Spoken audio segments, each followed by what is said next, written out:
जब संध्या ने सूर्य देव के माथे पर तिलक करने के लिए हाथ बढ़ाया, उनका हाथ जल गया। यह देखकर सूर्य देव गुस्से में बोले, अगर मेरी पत्नी ही मेरा तेज नहीं सह सकती तो हमारा बच्चा कैसे होगा। संजना ने अपने पिता विश्वकर्मा से मदद मांगी, लेकिन उन्होंने कहा कि सूर्य देव की पत्नी होने के नाते उन्हें यह ताप सहना पड़ेगा। निराश होकर संध्या ने अपने पिता की एक जादुई औषधि पर नजर डाली। संध्या ने वह औषधि अपनी परछाई पर डाली और चमत्कार हुआ। एक तेज रोशनी के साथ उनकी हूबहू परछाई खड़ी हो गई, जिसे उन्होंने छाया नाम दिया। संजना ने छाया को सूर्य देव के पास छोड़ने का फैसला किया ताकि वह खुद इस ताप से बच सके। जाने से पहले संध्या ने छाया को चेतावनी दी कि वह सूर्य देव के करीब न जाए, लेकिन जब संध्या चली गई तो सूर्य देव और छाया एक दूसरे के करीब आ गए। कुछ समय बाद छाया ने एक काले रंग के बच्चे को जन्म दिया। यह बच्चा कोई साधारण नहीं था, बल्कि न्याय के देवता शनि थे। जब सूर्य देव ने अपने बेटे का जन्म जश्न मनाया, उनकी नजर उस काले बच्चे पर पड़ी। बच्चे का रंग देखकर सूर्य देव का अहंकार जाग उठा और वे गुस्से में आ गए। उन्होंने छाया का अपमान किया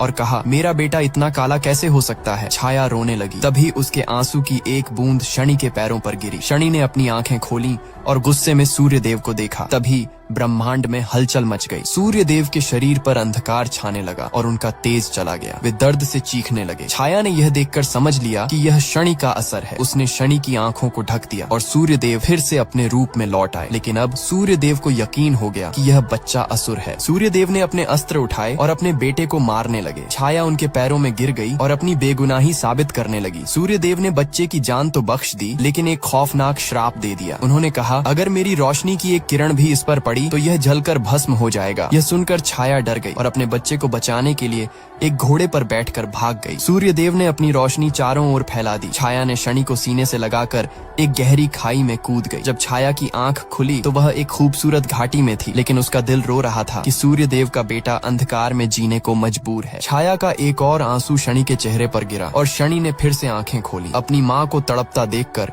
शनि की शक्तियाँ फिर से जाग गईं। अचानक धरती घूमने लगी और ऐसा लगा मानो शनि ने अपने न्याय की शुरुआत कर दी हो। आगे क्या हुआ जानने के लिए कमेंट में लिखो नेक्स्ट।